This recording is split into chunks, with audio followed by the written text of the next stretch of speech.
Ağadadaş Ağayev bu mahnını oxuyur. İlk dəfə mahnı neçənci ildə oxunubdur? Buyurun görün nə göstərirəm sizə. Yer göy silkələnəcək. Buyurun baxın. İlk dəfə Ağadadaş bu mahnını oxuyur. 82-ci ildə. İlk dəfə 1982-ci ildə oxuyur bu mahnını. Dəyərli həmvətənlərim, özü də deyir ki, güya özü bəstələyibdi, nə bilim, özü neyniyibdi, ilk dəfə oxuyur. Halbuki bu mahnının kopyasını çəkir İran müğənnisindən. İndi sizə mahnını göstərirəm. Bax, ilk dəfə bu mahnı oxunubdur 82-ci ildə. 1982-ci ildə. Görün bizim müğənnilər necə göt verəndilər. Əksəriyyətin oxuduğu oradan-buradan oğurlanmış mahnılardır. Kopyalayıblar. Baxın.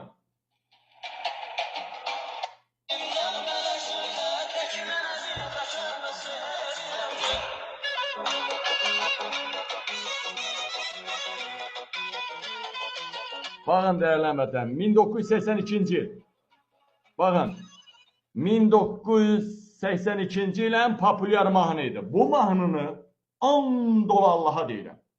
Bu mahnını əksəriyyətiniz oğurlaya bilsəydiniz, ala bilsəydiniz, siz onu o vaxtı Ağadadaşdan da yaxşı ifa eləyərdiniz. Elə mən özüm də. Buna baxın, baxın.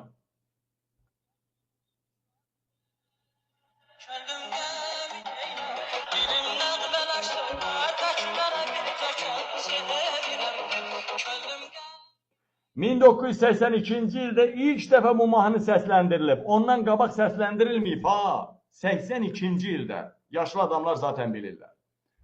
İndi gəlin görək bu mahnı əslində kimin mahnısıdır? Bu mahnı əslində kimin mahnısıdır?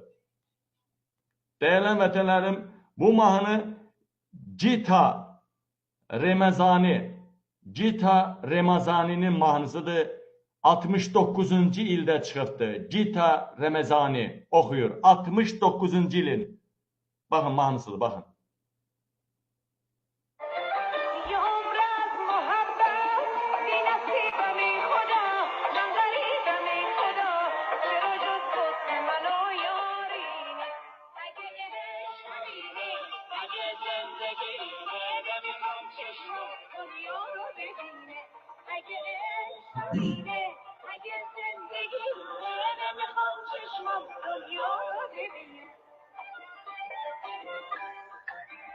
Dəyərli vətənlərim, görürsünüz ki, necə hırsızdır, çalanşikdir. Təkcə Ağadadaş Ağayev təkcə qadınların amcığını çalmır. Amcığını çalmır, eləcə də başqalarının mahnılarını çalırmış. Çıxardılar da, deyərlər Gita'nın mahnısıdır. Deyərlər Gita Ramazaninin mahnısıdır. Nədir? Fars dilindən çeviriblər Azərbaycan dilinə, oxuyubdur, populyar olubdur. Daşşaq oğlu, daşşaq.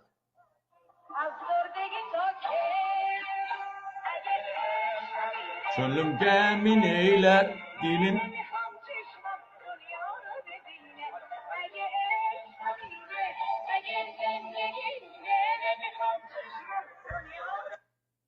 Dəyərli vətənlər, görürsünüzmü? Hırsız, çalanşik, Ağadadaş. Ağadadaş, bilirsiniz də, səhv eləmirəmsə 58 təvəllüddür. Qocuğunuz, Ağadadaş Ağayev anadan olub 56-cı ildə. Yəni, bu mahnı çıxanda Ağadadaşın 13 yaşı var idi. 13 yaşı. 13 yaşı var idi Ağadadaş. Pampersi təzə atmışdı. Oğraş, peysər, alçaq, dallaq oğlu dallaq, Ağadadaş Ağayev, amcıq yalayan.